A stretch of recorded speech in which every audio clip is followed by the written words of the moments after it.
இன்று அவருடைய சத்தம். எழுதியவர் சகோதரர் சகரியா புனன் அவர்கள்.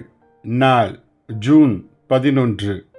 தேவனே நம் எஜமான், அவரது அங்கீகாரமே நாட வேண்டும்.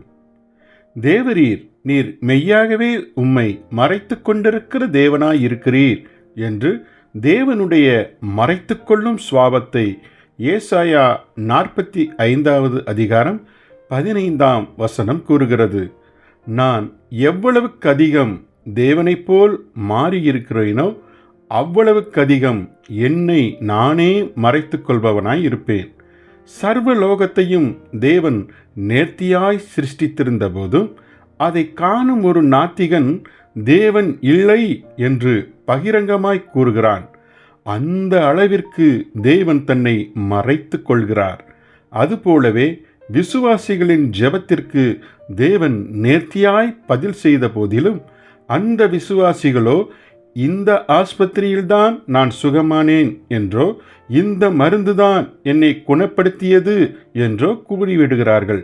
இவ்வாறு ஒரு மருத்துவரோ மருந்துகளோ போன்ற மற்றவைகளே தங்களுக்கென மகிமையை பெற்றுக்கொள்கிறார்கள். ஆனால் உண்மையில் தேவன்தான் எல்லாவற்றையும் செய்தார். இருப்பினும் அவரோ தன்னை ஒழித்து கொண்டார். இந்திய தேசத்திலுள்ள வீடுகளில் பணிபுரியும் வேலைக்காரர்களை நான் கவனித்து பார்த்திருக்கிறேன். வீட்டில் வேலை செய்யும் வேலைக்காரர்கள்தான் துணிகளை துவைப்பார்கள். ஒரு விருந்தாளி வீட்டிற்கு வரும்பொழுது துணிகள் துவைத்து மடித்து வைக்கப்பட்டிருக்கும். சமைத்த உணவு மேஜையில் இருக்கும். வீடு சுத்தமாய் பெருக்கப்பட்டிருக்கும்.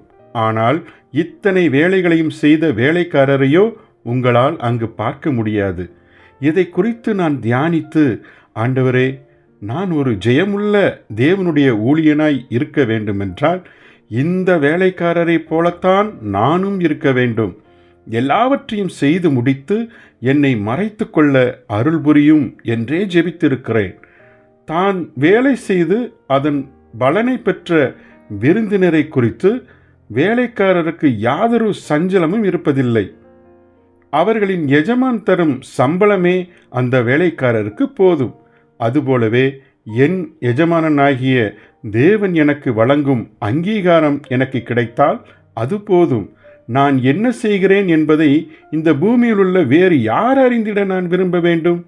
ஓர் ஆத்தும ஆதாயம் செய்கிற ஊழியமோ அல்லது வேறு எந்த ஊழியமோ நான் செய்தாலும் என் எஜமான் வழங்கிடும் அங்கீகாரத்தில் மாத்திரமே நான் மகிழ்ச்சியாய் இருக்க முடிகிறதா என்பதே காரியமாகும். ஜெபிப்போமா. பரமபிதாவே, சகலமும் படைத்த நீர் மறைத்து நிற்பது போல் நாங்களும் எதை செய்தாலும் உம்மை போல் மறைந்து உமது அங்கீகாரம் ஒன்றே தேடிட அருள் புரியும். ஆமேன்.